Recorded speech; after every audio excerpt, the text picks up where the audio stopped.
Hello, I'm Fraser Myers, Deputy Editor of Spiked. Now, last night, Donald Trump staged the political comeback of the century. He won the US presidential election against all the odds and against fierce opposition from the establishment. To make sense of this seismic event in American politics, I'm going to be joined down the line by three brilliant guests from across the political spectrum: Batya Ungar-Sargon, Zaid Jilani, and Nick Gillespie. First up, I spoke to Batya Ungar-Sargon, Spike columnist and author of the brilliant book Second Class. Batya, about a year ago, you dared to suggest on Spiked that Donald Trump might be making his way back to the White House.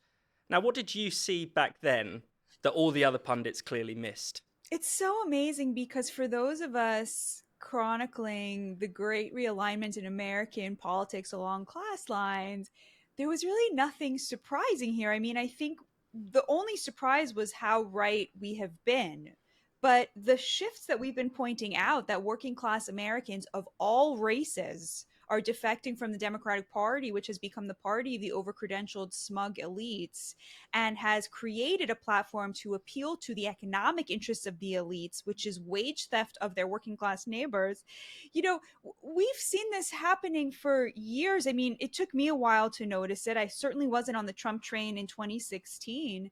But certainly by 2020, when Trump was making massive inroads in the Bronx, when he was gaining with, everybody except the people that he was supposed to be the champion of, right? White men or what have you. He was gaining with everybody else, Mm. right? It became so clear that there was this political realignment happening. And of course, if you talk to working class people, you just get such a different point of view on things. For example, there was this much was made in the liberal media about this joke at the Madison Square Garden rally that Puerto Rico is just an island of garbage. And, of course, I found that offensive. That offended Mm. me. It was an offensive joke. I quite liked the Jewish joke, actually. I thought it was hysterical, but I thought that joke was very offensive. But, I stopped myself and said, go check with Hispanic people if they really care, because the truth is that working class people are just not like credentialed elites. They don't care about that kind of thing. They either find it stupid or funny or not or nothing. But the idea that they would cast a vote based on something as symbolic as a bad joke is just totally alien to working class culture. So, there's just this real cultural divide, which of course maps onto an economic divide, which maps onto a class divide, which in this election mapped onto a gender divide. And so, this really all came home to roost. Although I have to say, I was like so surprised to see. I mean, it's amazing to see something like this happen, to see a politician build an entire agenda around working class people and run away with a Mm. mandate to rule based on that, based on giving the finger to the elites in both parties, which is what Donald Trump did. So my hope is that even people who don't like him, even people who didn't vote for him, can see this for what it is, which is a mass populist revolt and the return of the American worker. And could you expand on what that agenda is? Because a lot of people, particularly in the UK, they think this is just all about racism or something like that. They can't find any coherent explanation. What is it that the working class sees in Donald Trump? Not just that they're not bothered by his uncouthness. What actually about him and his policies appeals to them?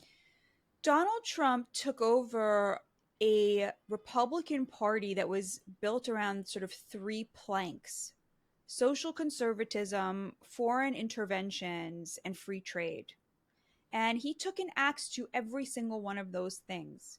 He said, we're not Mm. going to be the pro life party. He believes in abortion up to 15 weeks and exceptions for rape, incest, and health of the mother. He said, we're not going to be waging any more foreign wars, the first American president not to initiate a war. And he said, we're not going to have any free trade anymore because that's really bad for workers. And that's really where he sold himself to the American working class.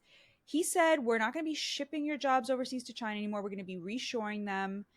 He's promised to reduce the corporate taxes for any corporation that reshores manufacturing from 21% to 15%. And he has a whole agenda built around this, attracting American businesses back home. Tariffs, a trade war with China, all of this stuff put money in the pockets of working class Americans. But of course, the one that is, I think, most relevant to your viewers and readers is perhaps immigration. When Donald Trump took office, Mm. there was a handshake agreement between both parties on free trade and having a lax border because it was in the interests of the elites and the rich in both parties to have an endless supply of low wage labor. Immigration is the topic that separates the elites from the working class on an economic front most starkly. So, of course, they talk about it in moral terms because they don't want to admit that the reason they want an open border is because they would much prefer to pay an illegal immigrant $4 an hour than pay an American $15 an hour. So Donald Trump said, actually, we're going to control the border. We're going to limit the supply of labor because labor, like everything else, adheres to the ironclad law of supply and demand. And we want less labor so that laborers make more money. And for that, the American working class just loves him because that was considered a racist position by the elites. They had made it a taboo to point out the fact that rising immigration correlates very, very strongly with plummeting working class wages. And you mentioned earlier that this is a multiracial support base. And in particular, he's made gains this election cycle. What is it? What does that say about Trump's campaign? I mean, it certainly, flouts the conventional wisdom that this is a purely xenophobic campaign. It's so amazing that anybody ever fell for that. I mean, he's uncouth, but the idea that this is a racist is just ridiculous. When they call him racist, they are more often than not talking about his border policy. They made it racist for American working class people of all races to say, we want our children to have a future in this country. I mean, think about what that means. They used the Mm. allegation that would most hurt an American with our history that we only recently overcame of very, very entrenched racism. Now that we have finally become the society Dr. King dreamed of, where there really is very Mm. little institutional racism left, if any, they had to find another way of tarring and smearing their political opponents in order to gain power for themselves. And so what they did was they tried to suggest that distinguishing between a citizen and a non citizen is a racist act, which of course means that in order to avoid being called a racist, you cannot believe that citizenship should exist at all, that we should have a border at all. And the reason they do that is because they really don't believe that being an American is all that. I mean, these are people who have the kinds of credentials and abilities that translate very easily internationally. And they just don't feel that connected to the land here, to the people here, to the multiracial American people, the most diverse people on planet Earth. And as a result of that, they don't care about citizenship. Whereas to average Americans, working class Americans, people who work with their hands for a living, people who rely on their communities to succeed, they have a very deep seated sense of place, a deep pride in what it means to be an American.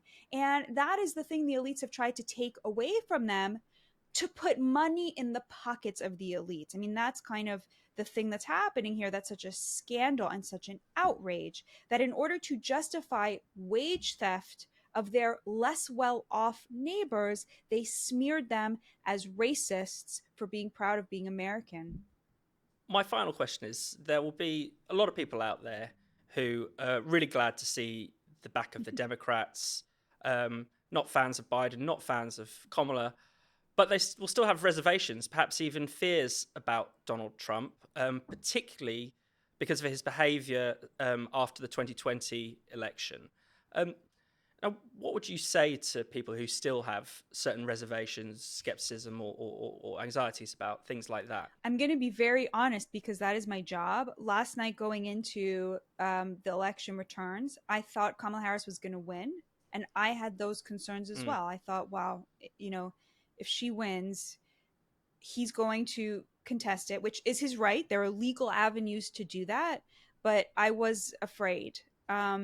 And I don't know if that's justified or not. He had said repeatedly that if he thought it was fair, he would not contest it. He had repeatedly said that he did not expect any violence, that he knows that his supporters are great patriots, and he did not support or expect any violence.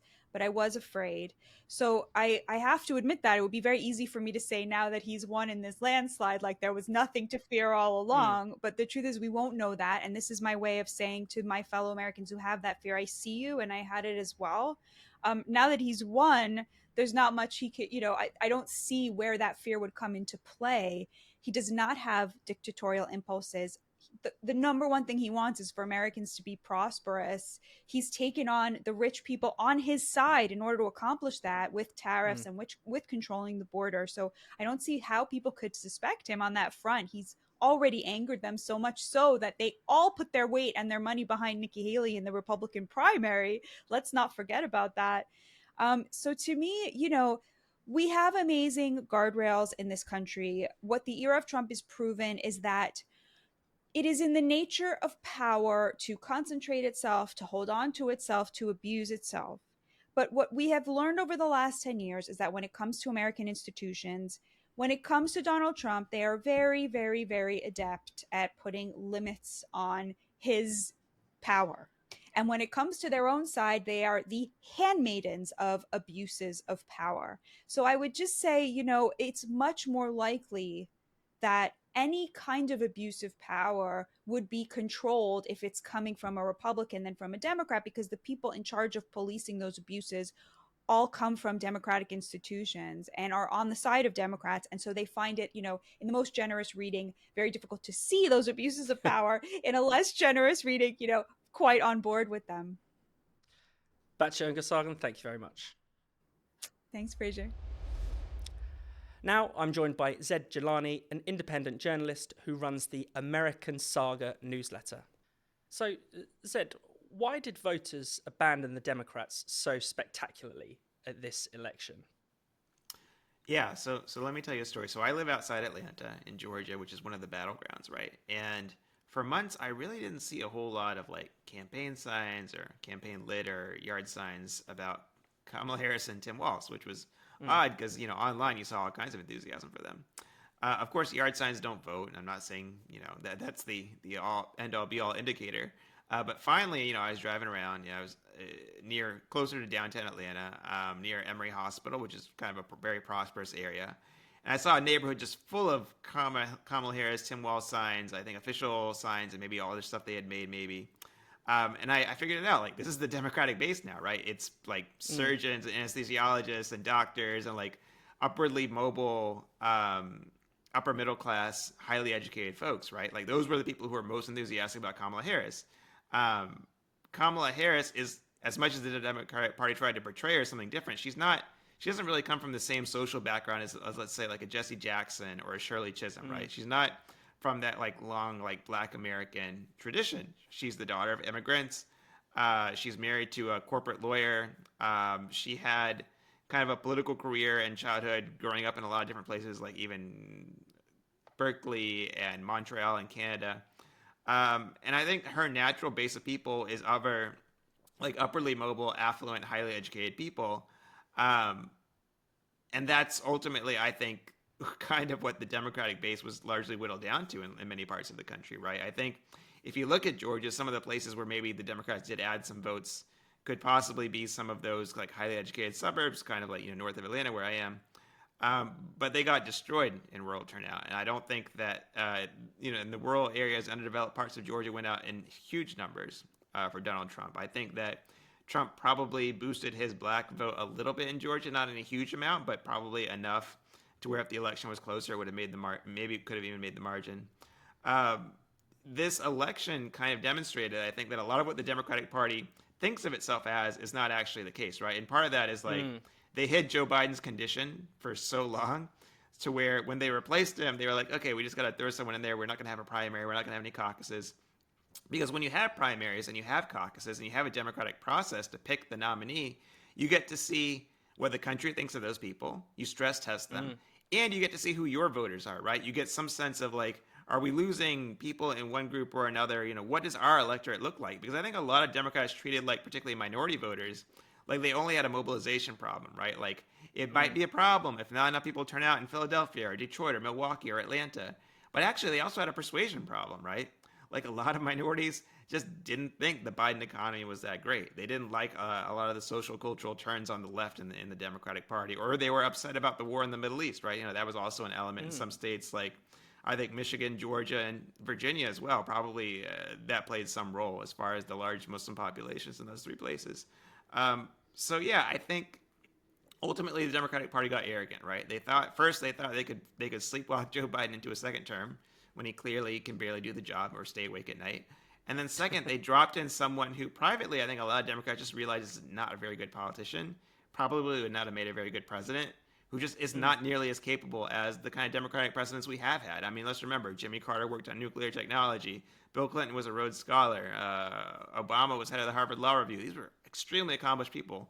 Meanwhile, Kamala Harris really should be a middling politician somewhere out in the middle of the country, probably. She's not. I don't think many people think she's presidential material, and I think that was proven when she actually did have a Democratic process in 2020, and she had to drop out before a single vote was cast because primary voters just didn't like her. Yeah.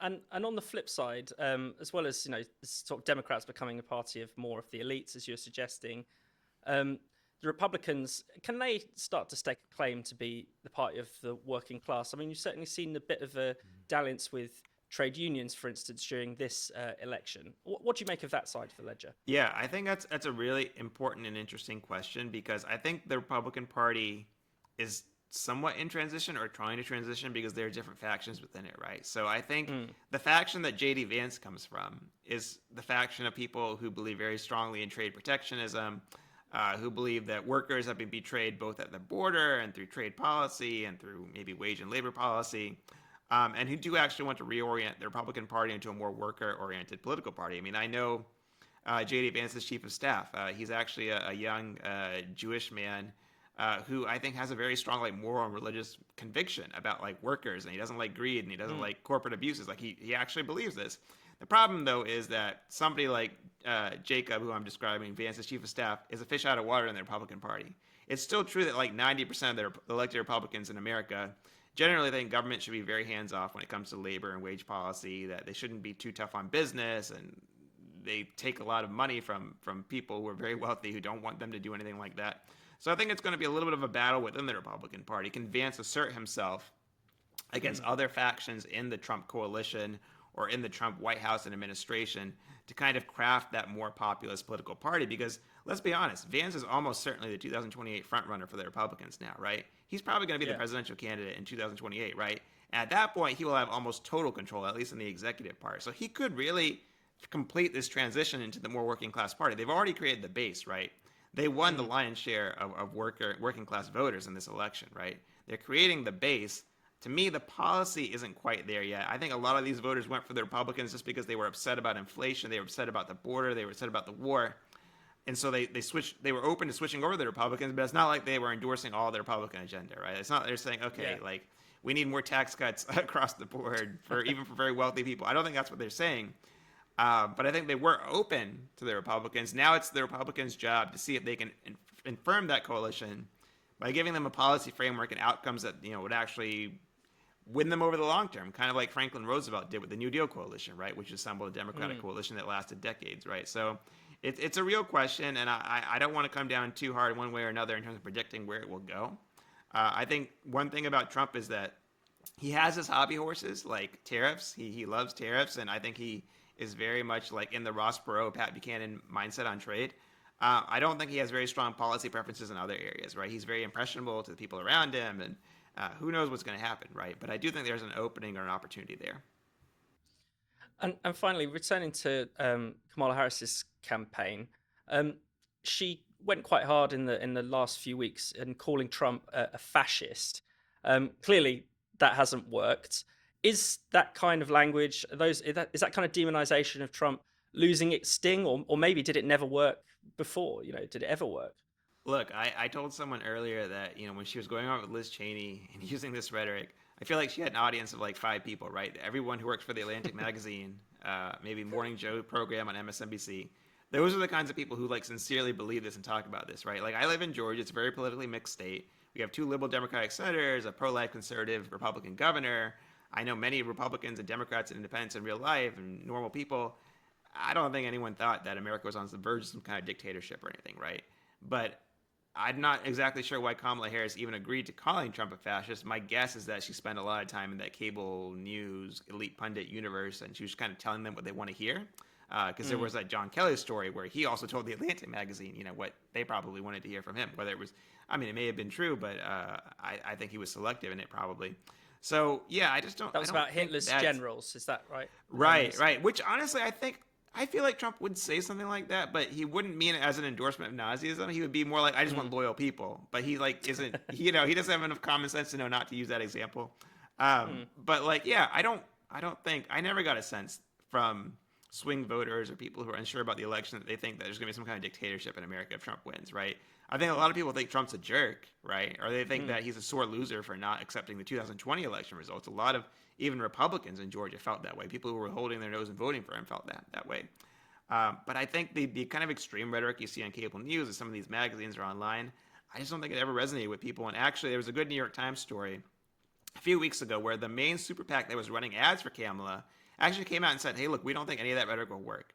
We don't think calling him a fascist will work. We don't think people care about that. We got to focus on bread and butter issues. And indeed, whenever I'd see one of their ads, it was always about bread and butter issues. And I think that was probably the best way for that PAC to go. But the candidate herself was not, she deviated into talking about all the other stuff. And that created a bunch of earned media environment where okay, Kamala's fighting an imaginary dictatorship that we don't believe in, instead of talking to us about how she's going to tackle inflation or the border, blah, blah, blah.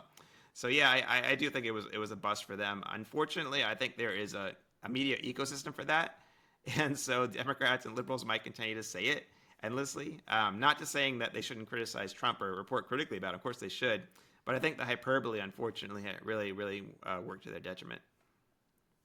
Zaid Jilani, thank you very much. Thank you. Finally, I spoke to Nick Gillespie, editor-at-large at Reason magazine. So, Nick, how did this election look to a non-partisan, independent voter or observer like yourself? Yeah, I will tell you, I was deeply worried because I knew one of them would win, and that's not that's not the outcome that I wanted. I wanted them both to lose, or somehow go to the bottom of the sea in a submersible, and we can't do we don't have to worry about them for 4 years. But what is good about this election, I think, is that it contravenes so much establishment kind of wisdom and hemming and hawing and things like that, in the same way that the first Trump election was a shot across the bow, and it was very exciting and interesting to see these ossified, massive columns, that you think it's the Roman Colosseum, and then you realize, no, this is all made out of paper mache. And that everything people were talking about is just kind of horseshit. So in that sense, it's very bracing and very interesting. Trump, it's less spectacular this time because Trump is more of a known quantity. And he has a lot of negatives, with that. I mean, what I remain worried about mostly he has been promising again and again both to impose ridiculous, insane tariffs that would hurt the very people he claims to care about the most, the poor working class people of America. He's insane on that issue, and also mass deportations of illegal immigrants living here. It's one thing to bring order back to the border and to kind of people coming into the country.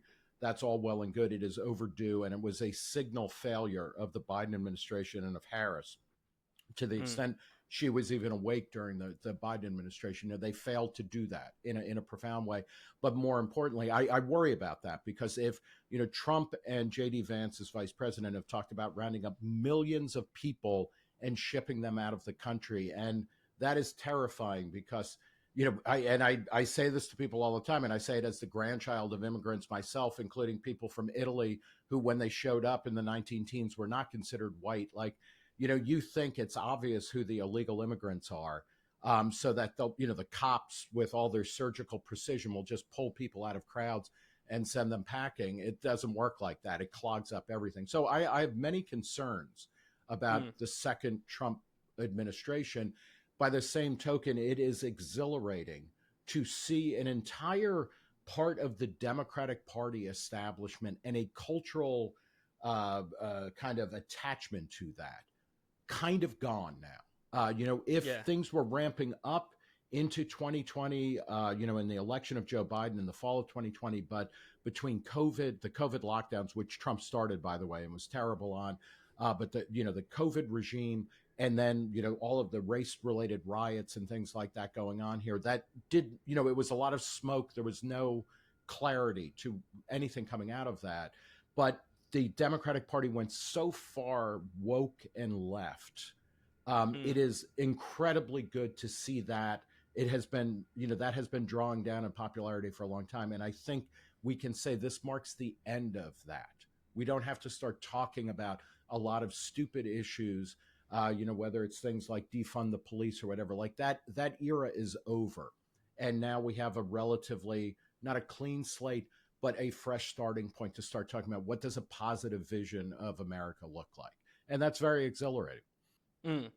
And just there, you've made some pretty reasonable criticisms of Trump and his policies. But of course, a lot of people don't simply criticize Trump. They have what is sometimes referred to as Trump Derangement Syndrome. Yeah. Do you think that kind of hysteria is ever justified? Yeah, no, I don't. I have written in the past, and I've argued, and I still think this is true, that American political journalists and people always want to talk about like how different this president is from that president. The fact of the matter is that Jimmy Carter had more in common with Ronald Reagan than he did, and Ronald Reagan and George H.W. Bush and Bill Clinton, they all were much closer in kind than, or in degree than, than they were different in kind. This was true of George W. Bush, who was an absolute failure and a terrible president. Many of the worst elements of him just got ported over into the Obama administration. Trump was not that different. He governed as a kind of right of center Republican. He did not deserve the deranged, treatment, particularly mostly by an establishment, a political establishment, a media establishment that could not admit that Hillary Clinton had lost. And so they wasted everybody's time by claiming that, the only way that he got into office was because he colluded with Putin and Russia, et cetera. And their own investigations, all of that bullshit turned up absolutely nothing. To his worst critics, he did a lot of terrible things early on. He did try to ban Muslims from entering the country, and he got shot down. A lot of his worst, he and the Republicans spent so much money without paying for it that they lost the midterm elections. And that, I do think, is probably going to happen again. That what happens if the Republicans take both the House and the Senate, and as we're speaking, it's not clear if they'll take the House, but what has happened, on a regular fashion this century is that a party manages to win the White House and they win Congress, and then they go overboard because they think that people are in favor of their most insane version of themselves rather than just kicking out the pieces of crap who were there before. So I worry about that with the Republican, with a Republican Congress. We'll see, but that happened. Trump was elected in 2016. The Republicans lose control of Congress in 2018. This happened to Obama. Wins big in 2008, loses big in 2010.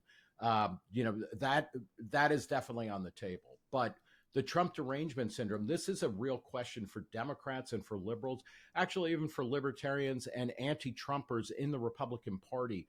Are you going to stop insisting that Trump is, the second coming of Mussolini or of Hitler or even of Viktor Orban?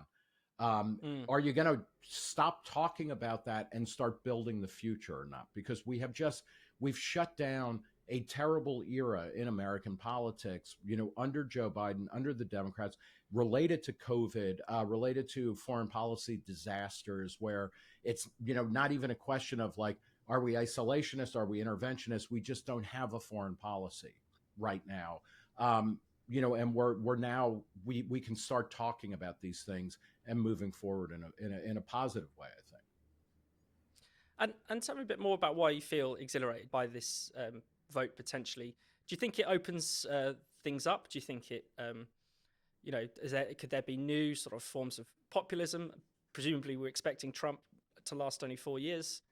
will more exciting things develop? Yeah, well, I mean, he can only last if he's lucky, he'll last the full 4 years, right? Because he's 78, whatever, and he, one of the things that his devotees will have to start contending with is that just as Joe Biden had shown signs of cognitive decline, Trump is not as sharp as he was 8 years ago or 10 years ago, and things like that.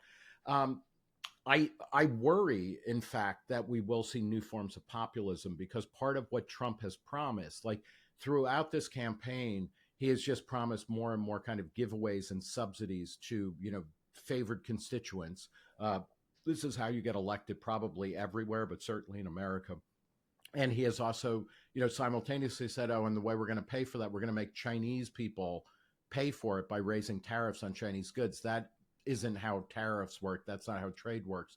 So I worry about populism. What I'm actually exhilarated about is the defeat of the establishment. That is always a good thing when you have a corrupt establishment. I mean, I think there are times when the establishment is legitimate, but that only happens when the government is doing fewer things and telling people, it's giving fewer directives to people about how to live every aspect of your life.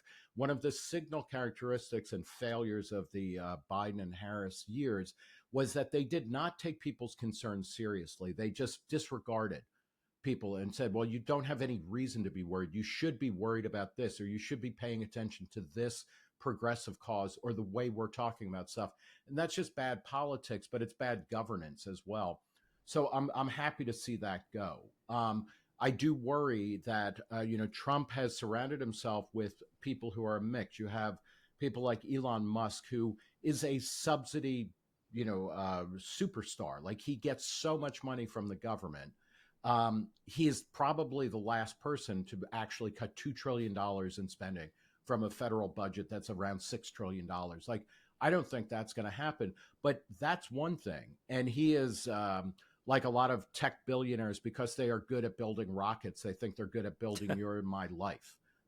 That's not good, right? That kind of arbitrage of, success into everyday life, I want to leave that behind. And that's part and parcel of populism, right? That we all basically want the same thing, and now the government is going to give it to us good and hard. But compared to the other elements surrounding Trump, he has a big supporter with people, or support, and he's identified him. People like Mike Pompeo, who's the former CIA director, and Secretary of State. Like, this is a bad guy. This is a guy who has a terrible foreign policy, who's a torture apologist, who is the worst elements of the Republican establishment, and a kind of central establishment in American life. Trump he talks about destroying the deep state. The deep state pretty much kicked his ass in his first term. I worry that he has not fully learned those lessons yet, because he's surrounding himself with a very mixed bag, a motley crew of people who have all different kinds of impulses. And what I want to see, and hopefully we'll see this, but, this is mostly wish casting, that the libertarian dimension of the Republican Party, or of what comes next, starts emerging, where the idea is that government should do a few things, it should do them well, and then it should let people live the way that they want. That's the best vision of a Republican Party going back through Reagan and whatnot. It has gone missing for 20, 25 years. If that comes back, then I think everything is going to be great, but I suspect that it'll be more of a mixed bag than I'm hoping for. Nick Gillespie, thank you very much. Thank you.